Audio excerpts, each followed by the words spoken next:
Monsieur le Président, nous sommes très honorés de vous accueillir dans l'Académie de Versailles, dans le département des Yvelines.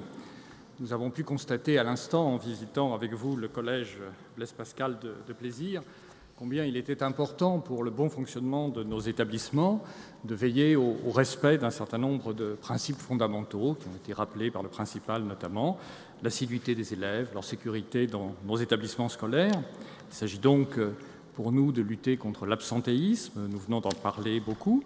Il s'agit aussi, nous l'avons constaté avec tous les partenaires concernés, d'apporter des réponses éducatives spécifiques aux besoins des élèves, de tenter de donner du sens à leur scolarité pour mieux prévenir l'absentéisme, le décrochage. Nous avons donc autour de cette table un certain nombre de personnes qui, les unes et les autres, représentent différents aspects de cette lutte contre l'absentéisme et nous sommes très heureux de pouvoir partager avec vous un certain nombre d'éléments de constat et quelques interrogations. Les premiers éléments de constat, si vous le voulez bien, pourraient porter sur les premières semaines de mise en œuvre de la loi Ciotti, Monsieur le Président, et sur les premiers résultats que nous pouvons constater dans nos établissements en matière de mobilisation contre l'absentéisme. Je vais laisser la parole successivement à deux personnes représentant deux points de vue complémentaires sur ce sujet.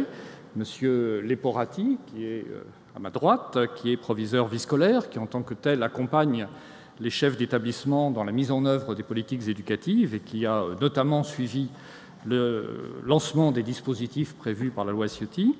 Et puis ensuite, Madame Amiel Traoré, qui est sociologue et qui connaît particulièrement bien les sites du Mantois et des Mureaux dans les Yvelines et qui coordonne les dispositifs de réussite éducative pour la ville de Mantes-la-Jolie. Monsieur Leporati.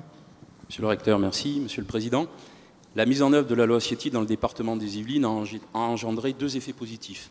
Avant de les développer, quelques données départementales pour situer le cadre d'application. Tout d'abord, les Yvelines, en matière d'absentéisme scolaire, cela représente chaque année 1000 signalements des chefs d'établissement à l'inspecteur d'académie pour 300 000 élèves. Deuxièmement, ce sont 350 élèves et leurs familles reçus à l'inspection académique par la conseillère technique, assistante sociale et moi-même. Nous les recevons pour un entretien de rescolarisation dès lors que l'avertissement adressé aux familles par l'inspecteur d'académie n'a pas porté ses fruits et que l'assiduité scolaire n'est pas rétablie. Cette année, dans ce contexte, l'application de la loi Ciotti, depuis la circulaire de février dernier, a deux effets importants qui s'amplifieront sans doute au cours de l'année scolaire prochaine. Le premier effet, c'est un renforcement du lien, du contact avec les familles et les élèves concernés, tant au niveau de l'établissement scolaire que de l'inspection académique. La loi, avec le rappel ferme des principes et la menace de sanctions, conduit à consolider le dialogue. Un exemple, depuis février dernier, 80% des familles se présentent pour l'entretien auquel l'inspecteur d'académie les convoque, contre 50% auparavant. L'intérêt est évident. L'institution scolaire renforce un dialogue continu avec ses familles et les élèves absentéistes, ce qui permet de trouver des solutions pédagogiques dans la plupart des cas. Le contrat pédagogique est revisité et nous parvenons à lui faire prendre un nouveau départ. Cette année scolaire, dans une écrasante majorité des cas, l'élève est retourné régulièrement dans l'établissement. Et désormais, pour les quelques cas qui continuent à ne pas respecter l'obligation d'assiduité scolaire, malgré les propositions faites au niveau de l'établissement ou par l'inspection académique, et auxquels s'ajoutent les accompagnements du Conseil général des Yvelines et des maires concernés, la saisine de la CAF s'applique pour une demande de suspension des allocations familiales. Deux cas sont actuellement à ce niveau dans ce département. Le deuxième effet de la mise en œuvre de la loi, c'est un renforcement du partenariat de l'éducation nationale dans la lutte contre l'absentéisme scolaire. Le Conseil général des Yvelines, la direction départementale de la CAF, le procureur de la République, les maires, l'inspection académique renforcent leur complémentarité et traitent davantage ensemble les situations concrètes afin de fixer la meilleure réponse selon le niveau de suivi des élèves et familles concernées. Les différents outils rappelés par la circulaire d'application sont mobilisés, de l'accompagnement local au traitement judiciaire et à la suspension des allocations familiales, en passant par le contrat de responsabilité parentale. Ainsi, nous disposons de la palette nécessaire pour faire face à des situations qui se singularisent toujours elles aussi par leur complexité. Voici brièvement présentés les deux points essentiels qui se dégagent de mon expérience. Et permettez-moi dès lors, Monsieur le Président, de vous poser une question pour terminer mon intervention. Qu'en est-il au niveau national? Avez-vous déjà une perception des effets de la loi dans le pays? Merci, Monsieur Leporati. Madame Traoré. Merci, Monsieur le Recteur, Monsieur le Président. Donc, je vais vous parler un petit peu d'une expérience que nous menons à Mantes-la-Jolie. Et nous intervenons, en fait, nous, en amont des situations de décrochage avéré ou d'absentéisme lourd. En effet, les études réalisées sur le décrochage montrent qu'il s'agit souvent d'un processus qui fonctionne par étapes et que les jeunes ne décrochent pas du jour au lendemain. Et lorsque l'on retrace leur parcours, on se rend compte qu'il a souvent été chaotique et s'est dégradé au fur et à mesure. Donc à Mantes-la-Jolie, nous intervenons en prévention du décrochage scolaire selon 2 modalités pour les collégiens. D'une part, du tutorat individualisé et d'autre part, un accueil de jeunes en situation d'exclusion temporaire ou définitive. Et l'objectif est d'essayer d'enrayer le processus. Nous essayons d'offrir un traitement global qui s'adapte en fonction de chaque situation. Donc nous rencontrons systématiquement les parents des jeunes qui peuvent évoquer la situation d'exclusion, mais aussi d'autres difficultés parce que bien souvent l'exclusion est un symptôme. Nous maintenons le lien avec le travail scolaire, notamment car les collèges nous fournissent les devoirs des élèves. Et nous orientons également les familles vers une écoute psychologique, si besoin, ou vers des éducateurs de prévention, afin que le jeune puisse prendre conscience des conséquences de son acte. Et nous veillons aussi à ce qu'il puisse avoir des activités sportives encadrées, qui sont elles aussi structurantes pour le jeune. Et j'ai envie de dire que cette prise en charge est une entrée en matière pour un suivi plus long, et parce que c'est même un moment propice. Et bien souvent, on se rend compte qu'une exclusion du collège est un moment de crise pour la famille et que c'est un moment opportun pour pouvoir agir. Donc le dispositif est piloté par la mairie de Mantes-la-Jolie, mais il ne peut être efficace que si nous avons un partenariat réactif, et c'est le cas. Et nous sommes tous réunis autour du secret partagé pour la situation des enfants. L'important, c'est également de pouvoir tenir un discours commun et de soutenir les parents qui se sentent souvent démunis face au comportement de leur enfant qui devient un adolescent. Et bien souvent, les parents nous disent « mais ce n'est pas comme ça que je l'élève » et je pense qu'ils sont sincères. Donc moi, j'aurais deux questionnements. Revenir sur la précocité, tout d'abord, parce que lorsqu'on regarde rétrospectivement les parcours des jeunes, on remarque des signes très précoces et d'un point de vue scolaire, parfois dès les premières évaluations, au point que l'on peut parfois se demander si l'élève n'a jamais accroché avec l'école. Donc une partie des solutions pour lutter contre le décrochage scolaire ne doivent-elles pas être envisagées dès le plus jeune âge ? Et ma deuxième remarque sous forme d'exemple, on sait aussi qu'un élément très important pour la réussite scolaire, c'est l'activité des femmes, des mères d'enfants, et une activité entendue au sens large du terme. Donc ça peut être un travail salarié, mais aussi apprendre le français, participer à une formation ou à des associations. Donc là, est-ce qu'il y a des possibilités de développer davantage l'apprentissage du français pour les femmes et simultanément des gardes d'enfants en bas âge, puisque bien souvent elles ont des petits, et donc qui leur permettraient, elles, de pouvoir s'insérer socialement et permettrait aussi aux enfants de développer leur sociabilité. Voilà. Merci à tous les deux. L'absentéisme scolaire, c'est un drame parce que l'élève qui ne va pas en classe n'a aucune chance de réussir son intégration dans la société. C'est pas parce qu'on va à l'école, c'est pas parce qu'on va en classe, c'est pas parce qu'on a une scolarité normale qu'on est certain de réussir son parcours. Mais si on n'y va pas, si dès le plus jeune âge, on s'exonère de l'obligation d'aller à l'école. L'école, c'est un droit dans notre pays. L'école est gratuite, c'est un droit, mais c'est aussi un devoir. Je veux dire que ce n'est pas un menu à la carte. Aller à l'école ou ne pas y aller, ce n'est pas un choix. Je voudrais quand même rappeler les choses. La société française, grâce au travail des citoyens, organise depuis des années et des années le premier budget de l'éducation nationale comme le budget le plus important de la nation. Aller à l'école n'est pas un choix, c'est une obligation. Droit et devoir. Je veux dire, ça c'est le fondement, c'est le socle. La question n'est pas de savoir si l'école plaît ou plaît pas. C'est un sujet sur lequel on peut naturellement débattre. Mais ce n'est pas le menu à la carte. Il y a quelque chose qui est absolument innégociable. Un jeune va à l'école. Au collège, il va au lycée, il va à l'école primaire. C'est un devoir. Sans ce socle, il n'y a plus rien de possible. Et c'est gratuit, mais c'est obligatoire. Je voudrais qu'on le rappelle quand même. Parce que parfois on discute, on dit « Ah, ça ne me plaît pas ». Ah bon, ben, dans la vie, on fait des tas de choses qui ne vous plaisent pas. Mais en l'occurrence, l'absentéisme, nous ne pouvons pas l'accepter. Mais tenez-vous bien, au niveau national, Monsieur Leporati, il y a 7% des élèves qui sont absentéistes. 7%. Je parle sous contrôle d'Éric Ciotti, de Luc Châtel, mais on considère l'absentéisme à 4 demi-journées par mois. 7%. Donc, je voudrais, pour aider les familles, rappeler une idée forte, l'école est obligatoire.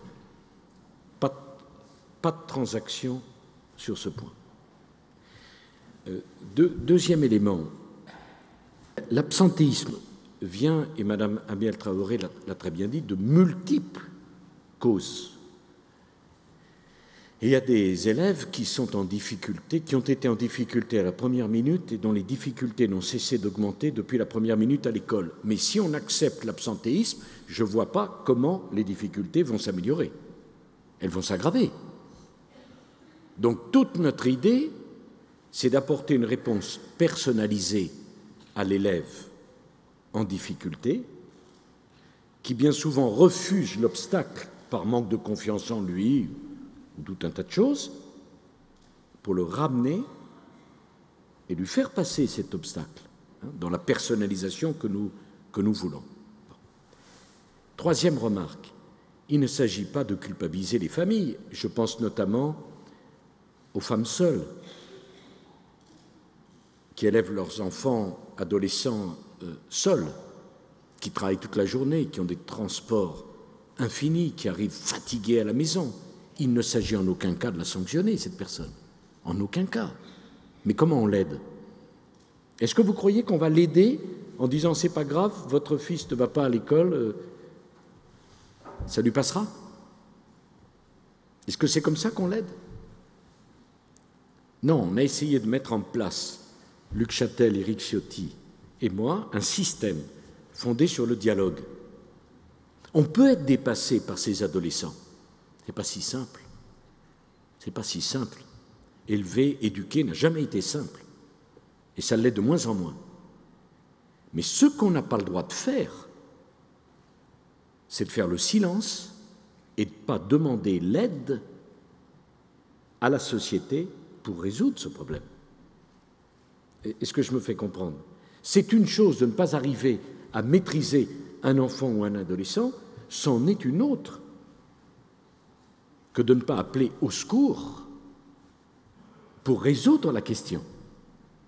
Et les chiffres, Monsieur Leporati, sont assez spectaculaires, c'est la première fois que je vais les donner.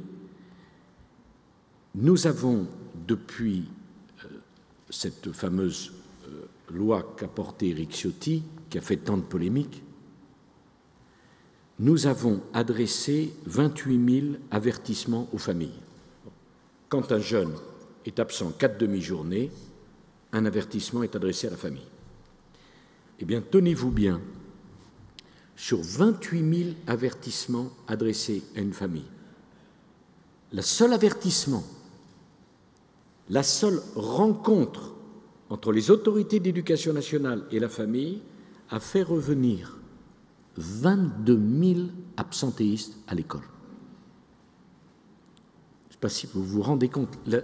Le simple fait qu'on envoie une lettre à la famille, l'inspecteur d'académie envoie une lettre à la famille en disant « Écoutez, madame ou monsieur, votre enfant ne va plus à l'école, a été 4 demi-journées absent ce mois-ci,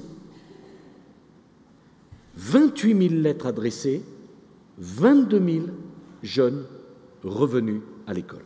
Est-ce que ça ne valait pas le coup de le faire? 22 000. C'est 22 000 jeunes à qui on va donner une chance de réussir leur parcours.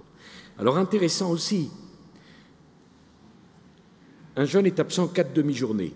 L'inspecteur d'académie envoie une lettre. Réunion de tout le monde, hein, Madame Amiel Traoré, parce qu'il faut que tout le monde s'y mette pour comprendre, dire écoutez, c'est très grave l'absentéisme. Enfin, on doit tous être bien d'accord que banaliser l'absentéisme, c'est une grave erreur. Si ça continue après cette réunion, deuxième avertissement, nous avons adressé 6280 lettres de deuxième avertissement. Et si cette deuxième lettre n'a pas d'effet, le directeur de la caisse d'allocation familiale saisi par le recteur ou l'inspecteur, je ne sais plus, le recteur, l'inspecteur, le directeur de la CAF est obligé de suspendre le versement des allocations familiales. Sur 6280 deuxième lettres d'avertissement, nous n'avons eu à procéder qu'à 51 suspensions du versement des allocations familiales. Donc, pardon d'insister sur ces chiffres, mais on vient de les avoir. Et me semble-t-il, pour le ministre, comme pour Éric ou pour moi, c'est très important. 28 000 absentéistes, une lettre, 22 000 reviennent à l'école. Sur les 6 000 restants, une deuxième lettre.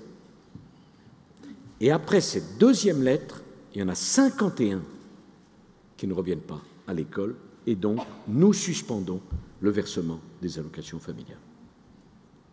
Et ça fait litière des polémiques ridicules, déplacées, complices, qui ont surgi à propos de cette affaire de suspension des allocations familiales. Mais je vais aller plus loin. Sur les 51 familles dont nous avons suspendu les allocations familiales parce que les enfants continuaient à ne pas aller à l'école, toutes celles familles dont les enfants reviendront à l'école se verront rétroactivement reverser le produit suspendu des allocations familiales. Hein, vous voyez bien, parce qu'il y a des familles qui sont dans la grande difficulté. Si leurs enfants reviennent à l'école, non seulement on reprendra le versement des allocations familiales, mais nous verserons tout ce qui n'a pas été versé pendant que les enfants n'ont pas été à l'école. Est-ce que c'est clair? Eh bien, moi, j'estime que ce dispositif est un dispositif qui est autant de prévention que de sanction. Parce que les allocations familiales, c'est de l'argent versé par la société sur le travail de ceux qui travaillent pour permettre d'élever ses enfants. Nul ne peut se voir reprocher que son enfant ne va pas à l'école. Mais celui qui ne signale pas à l'administration que l'enfant ne va pas à l'école et qui refuse qu'on l'aide doit en assumer également les conséquences. Voilà. Donc 28 000, 51 cas de suspension. Souvenez-vous le torrent, le déluge de polémiques. Et je voudrais en terminer par là, c'est extraordinaire. Qu'est-ce qu'il y a de plus difficile qu'éduquer nos enfants qui ont changé? Notre devoir, c'est de tenter, d'expérimenter, d'essayer, de trouver des nouvelles voies. Ce n'est pas la peine que des professeurs de vertu fassent comme le petit singe, je me cache les yeux, je me bouche les oreilles, je me pince le nez, comme si le problème de l'absentéisme n'existait pas. Qu'est-ce qui compte? Ce n'est pas une affaire de gauche ou de droite, d'opposition, de majorité. Qu'est-ce qui compte? C'est que tous les enfants aillent à l'école. C'est que tous les jeunes reçoivent une éducation digne de ce nom. Et qu'on n'en laisse pas un seul dehors Parce qu'un jeune de 12 ans, de 13 ans, de 14 ans qui ne va pas à l'école, où est-ce qu'il est? Dans la rue. Et c'est comme ça qu'on le prépare.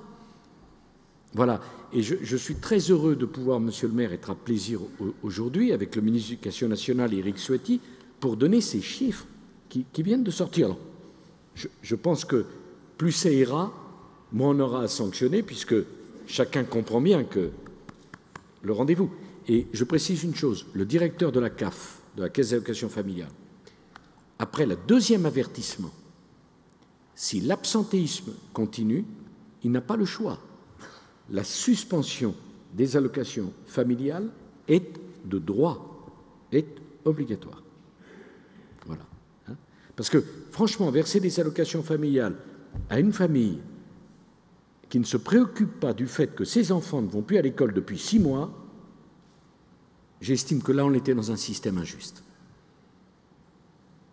Je veux vraiment prendre le problème en vous le faisant partager, parce que ça peut arriver à tout le monde. Mais c'est la base de tout, ça. C'est la base de tout. Cette lutte contre l'absentéisme, Monsieur le Président, elle rencontre d'autres priorités qui sont aussi les nôtres. La question de la sécurité dans les établissements scolaires. L'une des raisons pour lesquelles des jeunes s'absentent, c'est quelquefois qu'ils ne se sentent pas suffisamment en sécurité dans les établissements ou sur le trajet qui y conduit.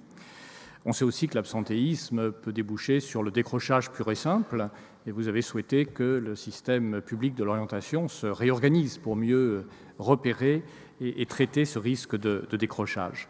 Donc là aussi, 2 témoignages, si vous le voulez bien, celui de Madame Venot, commandant de police, qui a accepté de rejoindre l'Académie de Versailles lorsque vous avez proposé que nous puissions mettre en place les équipes mobiles de sécurité et qui nous apporte sa précieuse compétence en ce domaine. Et puis ensuite, le témoignage de M. Castelet, qui est à mes côtés, qui a la responsabilité des services d'information et d'orientation et qui pilote avec les différents partenaires la réorganisation du service public de l'orientation. Madame Venot. Merci, monsieur. Monsieur le Président, le décrochage scolaire est un signe fort qui marque la rupture avec l'institution scolaire et qui doit être repéré comme une situation à risque pour le jeune et pour les institutions. Risque de marginalisation, de désocialisation, risque de glissement vers une délinquance du groupe pour certains, risque d'isolement, d'échec pour ceux qui ont la peur des autres à cause de la violence subie à l'école. Cette situation est source de violence pour les jeunes eux-mêmes, source de troubles à l'ordre public, constitue une menace pour les établissements scolaires, comme on le voit, intrusion, violence en bande, dégradation, agression physique, source de danger pour ceux qui sont sur le chemin scolaire, harcèlement, raquettes, agression physique et parfois agression sexuelle. Les équipes mobiles de sécurité installées dans chaque département du rectorat assurent leur mission d'accompagnement des équipes de direction et les missions de sécurisation des établissements confrontés aux phénomènes de violence qui impactent gravement le climat scolaire et qui empêchent le bon déroulement des cours. Quelques chiffres, l'activité des équipes mobiles de sécurité sur le rectorat, 46% sont dans l'axe des missions de prévention, 25% dans l'axe de la sécurisation des établissements et 30% dans les accompagnements. Et lorsque je parle d'accompagnement, il s'agit également du volet de la formation des enseignants et des personnels de la vie scolaire. Ce travail s'effectue avec toute la communauté éducative et en lien avec les partenaires très précieux que sont la police, la gendarmerie, notamment les correspondants sécurité école et également les acteurs de collectivités locales tels que les médiateurs. S'agissant, Monsieur le Président, de prévenir de la violence sous toutes ses formes, ne pourrions-nous imaginer dans des bassins scolaires ciblés l'organisation d'un groupe de travail partenarial fort, éducation nationale, police, gendarmerie, justice, collectivités locales, élargi si besoin à certaines familles, peut-être à certains jeunes investis, pour avoir une évaluation plus fine des actions menées et des données statistiques au plus près du terrain. Merci. Merci, Madame Venot. Monsieur Castelet.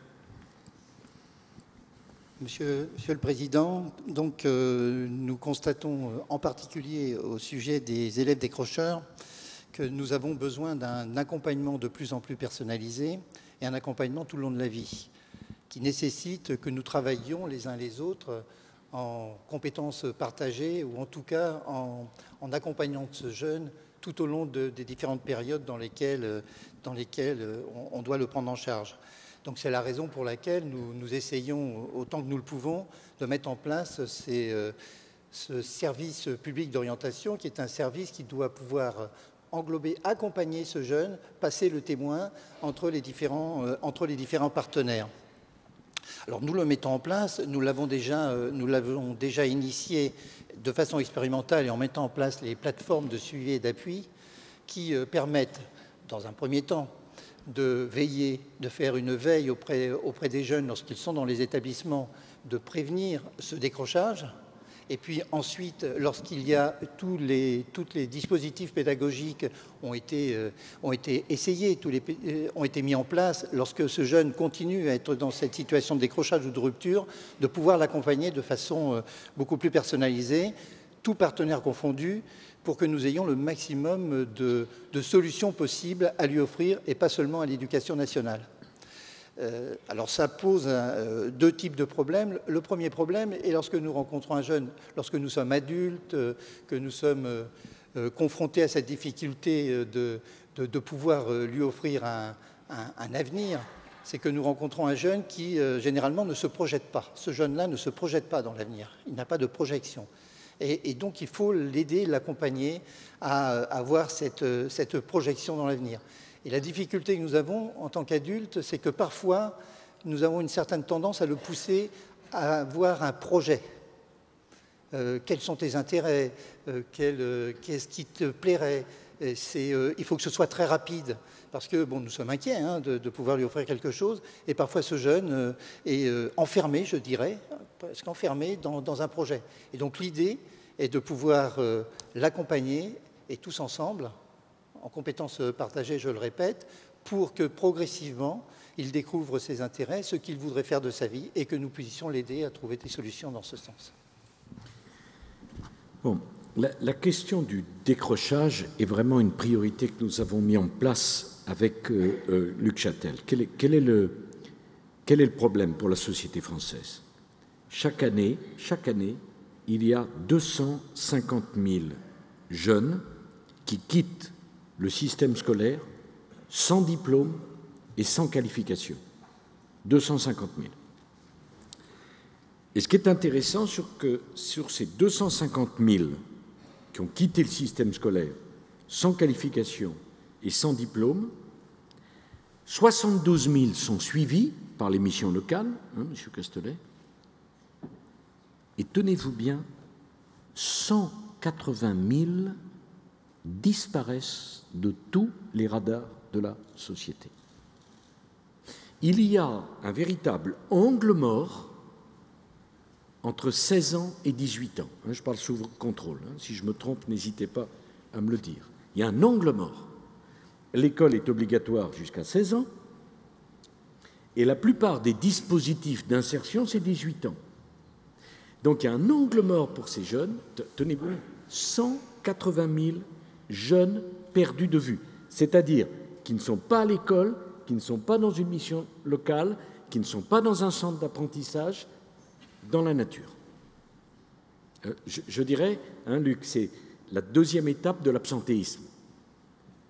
L'absentéisme, c'est des jeunes qui ne viennent pas à l'école jusqu'à 16 ans, et l'absentéiste chronique peut devenir le décrocheur, lui, il disparaît de tout. C'est pas rien. Chaque année, 172 000, chaque année, 172 000 personnes qui sortent 180 000 personnes qui sortent des radars. Alors, qu'est-ce que nous avons décidé de faire face à cela? Nous avons décidé d'abord de repérer les décrocheurs. Est-ce que vous savez qu'on ne les connaissait pas? Ça paraît extraordinaire quand moi-même je l'ai appris. Mais évidemment, puisque l'école n'est pas obligatoire, il va plus, à partir de 16 ans et demi, l'école n'est plus obligatoire, je ne suis plus inscrit à l'école, pas de problème. Et comme je suis inscrit nulle part. Et donc nous avons décidé que chaque année, on allait repérer tous les décrocheurs pour les connaître, parce que je ne vois pas comment on peut aider des gens qu'on ne connaît pas. Et donc, oui, on a décidé de faire le fichier des décrocheurs, j'ose le mot, celui-là, il est positif, parce que comment voulez-vous connaître des décrocheurs qu'on ne connaît pas? Et désormais, chaque année, nous convoquerons les décrocheurs pour leur proposer une solution. Voilà. Et c'est la décision que nous avons prise de faire commencer les écoles de la deuxième chance, qui commençaient à 18 ans, de la faire commencer dès 16 ans. Voilà. Ça, c'est l'objectif qui est le nôtre, avec tous les partenaires, bien sûr, hein, M. Castelet. Voilà. Mais vous vous rendez compte l'enjeu, hein, 180 000 jeunes chaque année qui disparaissent des radars de la société. Deuxième remarque sur la sécurité à l'école. Je veux rendre hommage à Luc Châtel, et de même qu'à tout le personnel enseignant, parce que les faits divers, c'est normal, font beaucoup parler, mais il y a un travail considérable qui a été engagé. Lequel? Tous les établissements ont bénéficié d'un diagnostic sécurité. Tous. Absolument tous. Hein? Pour les isoler de l'extérieur, pour voir s'il n'y avait pas des problèmes, tous. Tous les établissements qui l'ont voulu peuvent bénéficier d'un policier ou d'un gendarme comme correspondant. J'étais ministre de l'Intérieur quand j'ai proposé cette idée. Là encore, que n'ai-je entendu? J'allais faire rentrer la police ou la gendarmerie dans les collèges et les lycées. Quelle horreur! Il faut bien que vous compreniez que la plupart des enseignants dans un collège ou un lycée n'habitent pas la commune du collège ou du lycée, et il existe dans nos collèges et des lycées des jeunes qui sont déjà dans un parcours pénal avancé. Donc, l'enseignant ne peut pas se plaindre au commissariat ou à la gendarmerie du lieu de l'établissement, pas le sien, et si elle habite à 40 km de là, à qui va-t-il se plaindre? Et donc, dorénavant, pour chaque établissement qui le souhaite, il y a un policier ou un gendarme qui vient chaque semaine, qui peut avoir un bureau et qui aide la communauté éducative face à des actes de délinquance qui dépassent la seule sanction scolaire. Troisième chose, nous avons réintroduit l'instruction civique et morale. Les mots ont un sens, civique et morale, dans les programmes de la primaire. Parce que là aussi, il y a des valeurs dans une société démocratique. Il ne faut pas qu'on ait peur de les expliquer, de les défendre, de les incarner. Ne pas parler d'instruction civique, ne pas parler de morale aux primaires. Comment voulez-vous que des élèves à qui on ne parle pas de ces questions-là dans leur famille puissent y accéder? Quatrième chose, Luc Châtel a lancé un plan contre le harcèlement, notamment cette forme particulièrement scandaleuse, le cyberharcèlement, c'est-à-dire des jeunes qui sont pris comme cible et qu'on moque, qu'on humilie, qu'on critique, qu'on attaque par le biais de l'Internet. C'est du harcèlement exactement le même que celui dans la cour. Enfin, moi, je ne prends pas ça comme une plaisanterie. Hein. Je pense que ça peut rendre malade un jeune que d'être harcelé comme cela. Vous savez la place que l'électronique, qu'Internet a pris dans la vie des jeunes. On ne doit pas accepter cela. On ne doit pas banaliser cela. C'est épouvantable pour celui qui en est la victime. Je le dis, c'est une violence morale, c'est une violence qui doit être punie, réprimée comme toutes les violences. On n'a pas accepté ça. Et enfin, je vous annonce à la rentrée prochaine un nouveau système de sanctions dans l'école. C'est quelque chose qui nous passionne, Luc Châtel et moi, mais parce que oui, je m'en explique. L'idée de punir un absentéiste chronique par l'exclusion est une idée étrange. Je ne sais pas si je dois développer le concept, mais bon, on convoque un élève, il ne vient pas à l'école. J'ai vu un cas dans un lycée de l'Oise que je visitais. Il avait réussi 5 mois d'absentéisme dans l'année.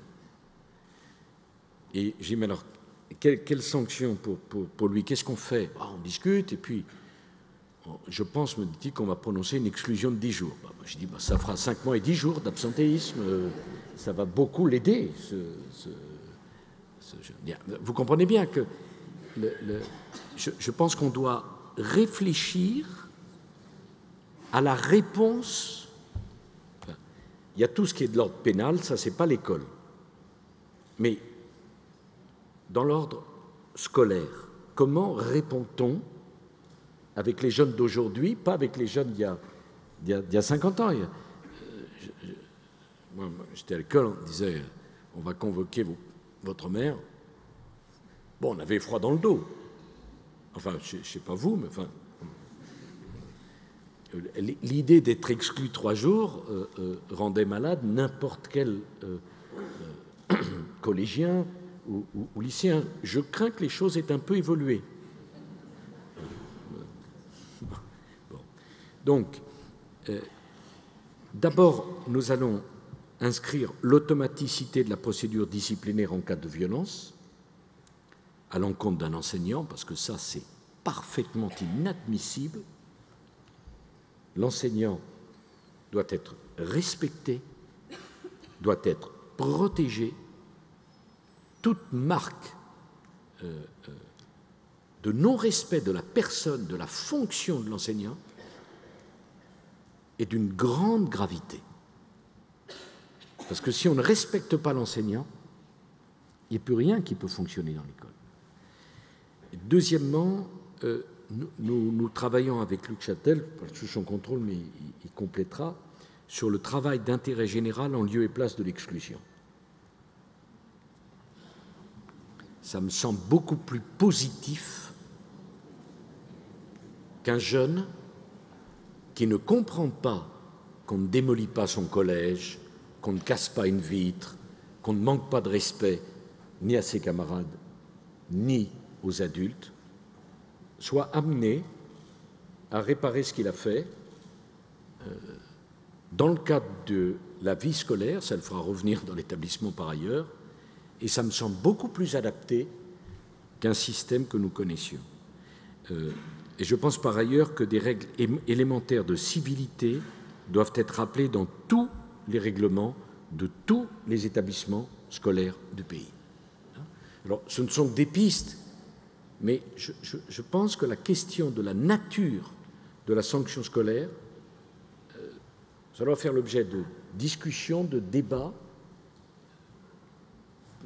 pour qu'elle garde un aspect pédagogique et qu'elle corresponde à quelque chose. Voilà. Je pense vraiment que nos établissements scolaires doivent être protégés de la violence. Que la violence est partout condamnable dans la société, mais qu'elle est inacceptable à l'intérieur des établissements scolaires. Voilà. On ne rentre pas avec une arme, on ne rentre pas avec une barre de fer, on ne rentre pas avec une clé à molette dans un établissement. On ne rentre pas avec un bâton dans l'établissement, on ne rentre pas avec un couteau dans l'établissement. Et enfin, nous allons développer ce que nous avons appelé les établissements de réinsertion scolaire. Il y en a 11. À la rentrée prochaine, nous doublerons ce nombre, c'est-à-dire des établissements où nous mettons en petit nombre les élèves qui rendent la vie impossible aux autres et dont vous, les chefs d'établissement, vous, les enseignants, vous ne savez plus quoi faire. Parce que la fin de l'année, c'est toujours la même chose. Un proviseur téléphone à un autre proviseur, écoute, tu ne peux pas me rendre service, j'en ai un tellement, c'est plus possible. Et le collègue répond, mais bien sûr, toujours disponible pour te rendre service. Mais au fait, je voudrais te dire quelque chose. Moi aussi, j'en ai un et c'est le croisement des courbes. Hein? À 4 ou 5, on peut mettre par terre l'ambiance d'un collège de 500 élèves. Qu'est-ce qu'on fait de ces jeunes? Nous avons décidé avec Luc Châtel, les établissements de réinsertion scolaire, nous en avons visité un près de Toulouse d'ailleurs, il y a un mois, je crois. C'est extrêmement intéressant. 12 jeunes. J'ai discuté avec l'un, il m'a dit quel était ton problème? 14 ans. Me dit, mais moi, j'aimais pas quand on faisait des réflexions. Ah bon? Et alors, ça se traduit comment? On n'aimait pas quand on fait des réflexions. Oh, ben, je me bats. 14 ans. Un enseignant n'est pas fait pour faire le coup de poing avec ses élèves. Il n'est pas formé pour ça. Je me mets à leur place, c'est pas comme ça que ça fonctionne. Bon, qu'est-ce qu'on fait de ces jeunes? Alors, dans cet établissement de réinsertion scolaire que nous avons visité avec Luc, c'était très intéressant parce que il y a un adulte pour un enfant, un jeune. Et alors, ils avaient trouvé un programme adapté. Le premier jour où il est arrivé, ce jeune, tu te souviens, les adultes nous ont expliqué qu'ils lui ont fait une remarque, il est parti, il voulait sortir. Ils ont dû le rattraper. C'est l'internat, hein. C'est pas la prison, parce que la prison c'est autre chose, mais c'est l'internat. Et ils ont mis ensemble un programme assez sympathique qui fait qu'ils ont 4 ou 5 heures d'activité sportive par jour. Et notamment dans cette région magnifique, ils allaient faire des promenades en forêt, en montagne. Et le but, c'est que les professeurs qui sont volontaires font l'activité sportive avec eux. Et évidemment, à 4 ou 5 heures d'activité sportive, celui qui a envie de se battre quand on lui fait une remarque, à l'arrivée, il a quand même moins envie de se... Évidemment, et puis il y a le projet partagé avec l'adulte et le professeur. Donc nous allons vous aider, les enseignants, à sortir de vos établissements les plus difficiles pour les accompagner pendant 1 an et les remettre dans les établissements d'une scolarité naturelle après cet encadrement renforcé. Voilà. Le tout va dans l'idée que nous avons avec Luc Châtel de la personnalisation des parcours. Il n'y a pas de réponse toute faite pour tous les enfants et tous les élèves. Il ne peut y avoir que des parcours personnalisés. Et c'était de mon point de vue la grande erreur du collège unique. Je comprends bien l'objet du collège. Devant la massification, on prend tous les jeunes, on les met dans le même collège. Mais nous, tous dans nos familles, on voit bien qu'avec la même éducation, ça ne produit pas le même résultat en fonction des personnalités des jeunes. Donc on doit passer du collège unique au collège pour tous. Et on doit comprendre que l'égalité républicaine, c'est un projet personnalisé pour chacun de vos enfants. Non pas le même projet pour chaque enfant, parce que ce ne sont pas les mêmes, mais un projet adapté aux difficultés et aux atouts de vos enfants. Voilà la réponse que nous essayons d'apporter face à tout ça. C'est plutôt une boîte à outils avec, pour l'éducation nationale, le maximum de réponses différenciées pour faire face à des situations qui, si on ne les maîtrise pas, nous dépassent complètement. Alors, ça n'empêchera pas des faits divers abominables, des difficultés comme celles que nous avons connues il y a quelques jours, avec un jeune de 15 ans qui devient assassin sur une petite de 13 ans. Bien sûr, mais il faut prendre en compte la diversité de nos élèves, ne pas baisser les bras, ne pas être dans la complaisance, ne pas être dans la facilité, ne pas renoncer au prétexte que ça fait polémique, tout fait polémique, expérimenter, trouver des solutions pour obtenir des résultats. Voilà au fond ce que nous essayons de mettre en œuvre, et c'est pourquoi 2 fois cette semaine, j'étais aux côtés du ministre de l'Éducation nationale qui fait un travail remarquable pour l'aider et pour dire combien, parce que si vous gagnez cette bataille dans l'éducation nationale, c'est toute la société qui en profitera. Vous êtes, vous, les fonctionnaires d'éducation nationale, l'avant-garde de la société. Hein? Donc, on veut vraiment vous aider. Et je voudrais qu'on sorte de la logique du toujours plus en quantité pour rentrer dans la logique du toujours plus en qualité et en personnalisation. Voilà. Parfois, on me dit « Ah, les effectifs… » Bien sûr, bien sûr. Mais ce n'est pas la quantité qui fait, c'est la qualité de la réponse. Voilà. Et c'est ça la troisième révolution que nous essayons de mettre en œuvre. Vous venez d'insister, Monsieur le Président, sur cette nécessaire différenciation des parcours, personnalisation des parcours aussi. Madame Colin travaille dans l'Académie pour accompagner les chefs d'établissement, notamment dans la mise en place au niveau du collège des dispositifs qui permettent précisément de différencier ces parcours, de faire sa place à l'alternance et de participer en même temps à la découverte des métiers. Et cette démarche, elle est aussi une main tendue vers le monde de l'entreprise. Et c'est très important que le monde de l'entreprise y réponde. Madame Brandicourt, qui est à ma gauche, participe de ce très beau dispositif qui est celui des ingénieurs pour l'école, qui permet à des cadres de haut niveau, de grandes entreprises, EDF, Air France, EDF en l'occurrence, de venir apporter leur regard, leurs compétences à nos équipes éducatives. Madame Colin. Merci, Monsieur le Recteur. Monsieur le Président, je vais effectivement prolonger les propos de mes collègues pour évoquer devant vous les dispositifs que nous mettons en place pour prévenir l'absentéisme au niveau du collège. Nous avons évoqué ensemble les raisons qui peuvent justifier cet absentéisme, enfin qui peuvent le provoquer. Nous avons évoqué que cet absentéisme pouvait concerner des élèves en délicatesse avec le système, mais pas seulement des élèves en délicatesse. Je vais vous présenter les dispositifs que nous mettons en place dans l'Académie, et plus largement sans doute sur d'autres territoires, pour favoriser l'accrochage scolaire de ces élèves. Je vais parler en particulier des modules de découverte professionnelle 6 heures que nous organisons en classe de 3e, mais aussi des dispositifs d'initiation au métier par l'alternance, sur lesquels nous avons particulièrement travaillé dans l'Académie de Versailles. Dans une académie comme la nôtre, ça concerne quand même 1500 jeunes. Les deux dispositifs que j'évoque ici reposent sur les mêmes principes. Le premier principe, c'est d'introduire une rupture en termes de lieu. L'élève ne va plus au collège, il va au lycée professionnel, il va au CFA, il va en entreprise, où non seulement il découvre la réalité professionnelle, mais il peut commencer à travailler sur la réflexion sur son projet. L'intérêt du stage, ce n'est pas seulement de fixer un projet, comme le craignait mon collègue tout à l'heure, mais c'est aussi de lui donner un autre positionnement. Il change de positionnement, il se sent considéré et pour le coup, il retrouve l'estime de soi. Le second principe qui nous guide dans ces actions, c'est de travailler autrement. Plutôt que d'aborder les enseignements disciplinaires de manière traditionnelle, vais-je dire, on travaille sous forme de projets.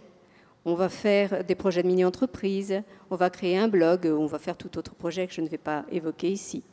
Chaque discipline va contribuer à ces projets et en fait, on va permettre aux élèves d'acquérir les compétences du socle commun, mais autrement. On a une autre manière de travailler. Et c'est vrai qu'en permettant aux élèves d'aborder les apprentissages par des situations concrètes, on recrée chez eux un intérêt certain. Ils sont demandeurs de formation. Le constat que l'on fait dans l'académie, c'est que globalement, ça marche. Il est clair que si ces élèves n'étaient pas dans ces dispositifs, ils accroîtraient le nombre des élèves que vous évoquez qui quittent le système éducatif sans qualification. Ça marche, mais ça marche au prix d'un gros travail, un gros travail de la part des équipes éducatives au sens large. Je crois que beaucoup de gens dans la salle aujourd'hui pourraient témoigner des efforts qu'ils mènent au quotidien pour accompagner ces élèves. Ça marche parce que aussi on met en place des partenariats collège, lycée professionnel, des partenariats collège, lycée professionnel, CFA, mais aussi des partenariats avec le milieu professionnel. Nous avons besoin du milieu professionnel, alors plus sûrement du contexte local, parce que quand on est dans un collège, on travaille plutôt avec l'environnement local, mais nous avons besoin de ces partenaires qui travaillent avec nous et participent à donner à l'élève un autre sens et une autre volonté. Alors c'est vrai que le collège n'est pas toujours le mieux outillé pour trouver des partenaires et sans doute Madame Brandicourt va-t-elle prolonger mon propos en expliquant comment nous travaillons dans l'académie pour aider les établissements à nouer ces partenariats. Bonjour, monsieur le recteur, monsieur le président. Effectivement, je suis ingénieur pour l'école et c'est à ce titre-là que je suis là, en tant que pour organiser la relation école-entreprise, toute entreprise confondue. Bon, le partenariat est un des éléments clés, effectivement, qu'il faut développer. Il faut multiplier les pistes. J'y reviendrai tout à l'heure. L'entreprise ne sera pas, à mon sens, une solution à tous les problèmes, mais comme l'éducation nationale, en même temps, elle est traversée par les évolutions de la société. Et elle a besoin des jeunes, elle a besoin de connaître les jeunes qui vont sortir du système scolaire pour pouvoir les recruter, les intégrer, les fidéliser, comme les jeunes ont besoin de cette entreprise pour mieux connaître ses métiers, mieux se choisir un avenir professionnel. Donc, à mon sens, effectivement, concernant l'élève fragilisé, démotivé, si l'entreprise peut avoir un rôle, c'est celui de porter un message positif pour permettre à l'élève de se projeter dans un avenir professionnel. Cette projection donnant sens aux efforts qu'il mettra en œuvre, là, ici, maintenant, dans son activité d'élève, de lycéen ou de collégien. Donc, il faut donner envie. Mais aussi, bien sûr, il faut que cela corresponde aux disponibilités en termes d'emploi. Et pour ce faire, l'entreprise a la responsabilité de valoriser ces métiers déficitaires par l'information, d'une part, en agissant sur les représentations, mais aussi par la valorisation, y compris financière ou en agissant sur les conditions de travail quand cela est nécessaire. Et effectivement, des métiers n'ont pas du tout la cote, simplement parce qu'ils ne sont pas connus. La représentation que peuvent en avoir les élèves tient d'une image d'Épinal. Il faut enrichir cette représentation. Et à l'intérieur de l'entreprise, valoriser aussi les métiers de terrain, valoriser le fait de porter un bleu de travail. Nous avons besoin de métiers techniques, de métiers de terrain. Nous manquons de gens dans ces domaines-là. Alors, quelle est la place de l'entreprise pour valoriser ces métiers, faire découvrir ces métiers? Dans quel cadre ça peut s'effectuer? Eh bien, à l'école, dans le cadre du parcours de découverte des métiers et des formations, notamment, qui est un parcours qui permet des interventions, des actions visant à informer les élèves sur les différents métiers, depuis la 5e jusqu'au BTS. Effectivement, la vision concrète d'un métier permet de faire le lien avec la motivation. Il faut faire le lien, il faut que le jeune puisse faire le lien entre ce qu'il apprend, pourquoi faire, qu'est-ce qu'il en fera ensuite. Et puis, comment présenter les métiers? On sait que les brochures, ce ne sont pas les brochures, ce ne sont pas à travers des brochures, des informations figées que l'on comprend ce qu'est un métier. Les grands discours ne portent pas, non plus, ou peu. C'est la rencontre, le témoignage qui compte, et l'expérience personnelle également. Le meilleur promoteur d'un métier sera celui qui l'exerce, parce que son message portera, d'autant plus si les jeunes est proche des élèves qu'ils rencontrent. Les élèves pourront se projeter plus facilement, s'identifier plus facilement. Mais il n'est pas inintéressant non plus de faire témoigner des gens qui ont une certaine expérience professionnelle, un long parcours, qui sont peut-être entrés dans l'entreprise, pas forcément avec des diplômes de haut niveau, mais qui ont su s'investir dans l'entreprise, progresser via l'expérience, via leurs envies, et qui ont pu donc se révéler. Donc, je veux dire là que ce n'est pas à la fin de l'école que tout avenir est fermé. Il y a des possibilités d'accès à la formation continue, il y a des possibilités d'accès au diplôme, via la validation des acquis d'expérience notamment. Donc, tout au long de la vie, on n'est pas... la formation tout au long de la vie est une réalité. Alors, outre les témoignages, l'organisation de visites, l'intérêt pour les mises en situation, il y a des dispositifs innovants qui se mettent en place, effectivement, en ce moment, dans les entreprises, pour faire connaître l'entreprise. Je parlerai rapidement de trois éléments. Les classes en entreprise, la création de mini-entreprises et la création de partenariats locaux, auxquels je crois beaucoup. Il me semble important que les partenaires au niveau local, on l'a déjà dit, les collectivités locales, le service économique de la mairie, les 3-4 entreprises de la commune et les 2 collèges, les 2 lycées puissent travailler ensemble, des relations privilégiées là se nouent, qui permettent au niveau local de multiplier les actions. Merci. Oui, Monsieur le Président, vous avez évoqué tout à l'heure la personnalisation des parcours. Je crois que cette personnalisation, elle est essentielle au niveau de l'orientation. Au collège, on a besoin de différencier les parcours.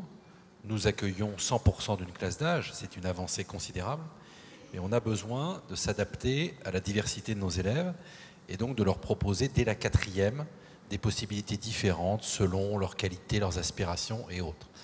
C'est l'idée de ce que nous avons mis en place depuis quelques années. Nous conforterons à la rentrée avec l'idée des classes pré-pro, c'est-à-dire dès la 4e, la possibilité de découvrir davantage l'enseignement professionnel sans que ce soit déterminant par rapport au choix qui est réalisé à la fin de la 3e, à la fin du collège. Deuxièmement, le processus d'orientation doit être beaucoup plus progressif et réversible.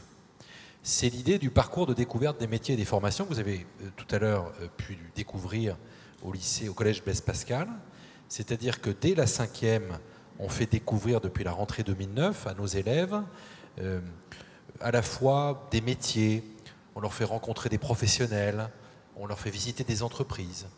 En 4e, on leur fait découvrir des formations, c'est-à-dire qu'ils passent une journée dans un lycée professionnel, dans un lycée agricole, dans un CFA, ce qui leur permet en 3e de mieux appréhender la suite de leurs études après la scolarité obligatoire.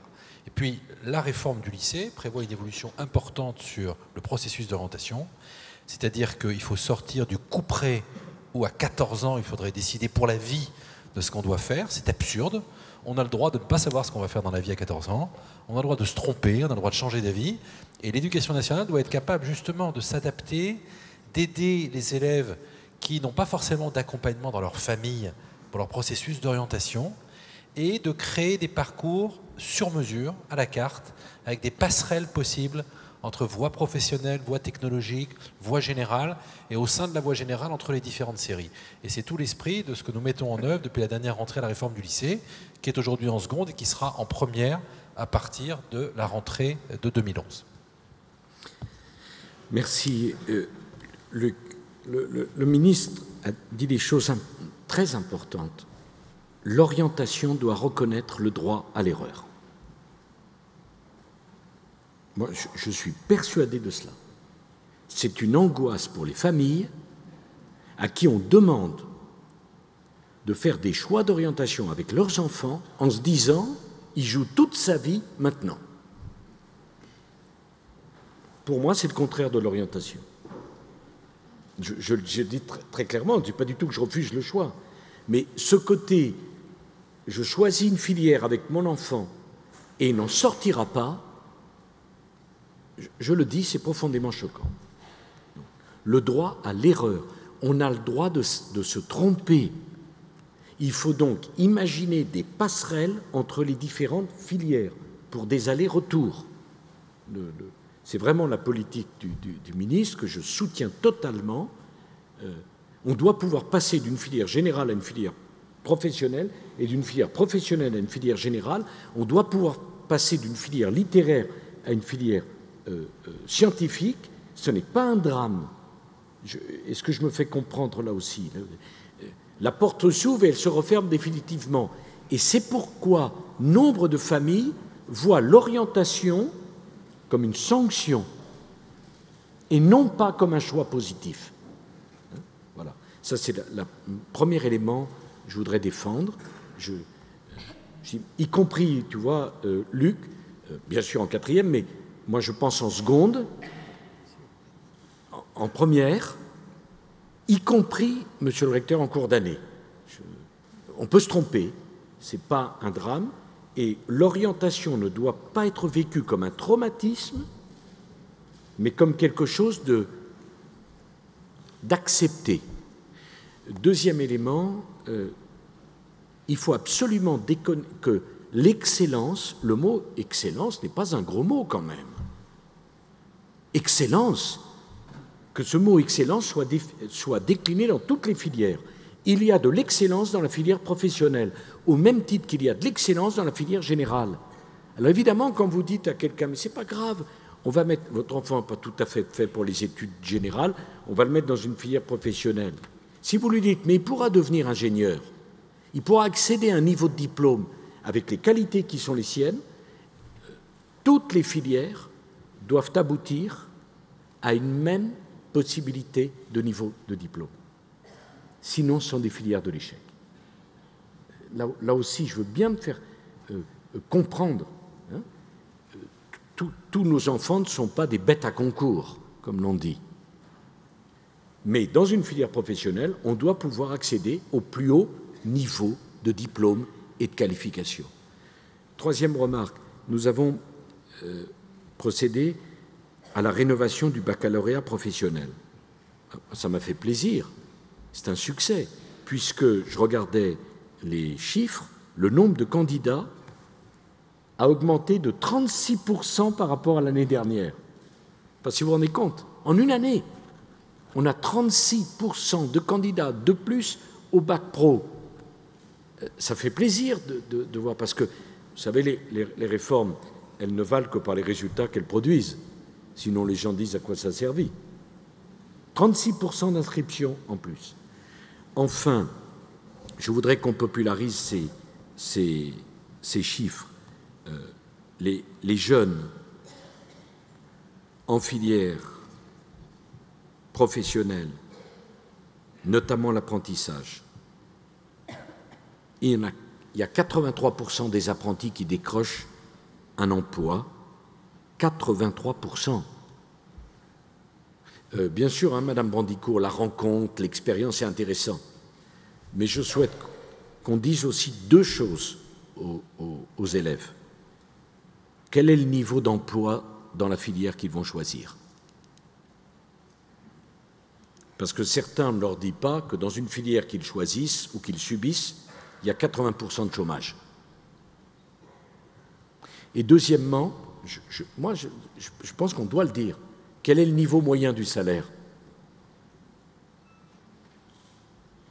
Parce que quand même, le nombre de chômeurs dans une filière et le montant du salaire, ça éclaire autant que la brochure glacée. Hein, et puis ça permet de raccourcir le discours. Et les jeunes, comme leur famille, ils doivent dire ça. Mais si vous dites, voilà, dans l'apprentissage, 83% ont un emploi, ça change quand même l'appréhension de l'apprentissage. Ça la change. Bon, dans l'enseignement général, c'est 73%, beaucoup moins. Voilà. Et j'ajoute que l'objectif que nous nous sommes fixés, pourquoi y a-t-il tant de jeunes de moins de 25 ans au chômage en France? Parce qu'il y a 2 fois moins d'apprentis et de formation professionnelle qu'en Allemagne. Voilà la différence. Vous savez, il n'y a pas besoin de réinventer le fil à couper de beurre, d'aller faire un immense colloque pour comprendre.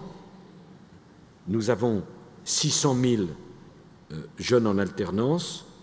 Nous portons les chiffres à 800 000 en 2015. Nous visons le million, mais c'est ça la solution. Et l'apprentissage, ce n'est pas simplement le bleu de travail. En Allemagne, il y a des apprentis dans les services, dans les banques. Tout le monde n'est pas fait pour un apprentissage conceptuel. Il y a d'autres formes d'intelligence qui permettent d'avoir un parcours professionnel excellent.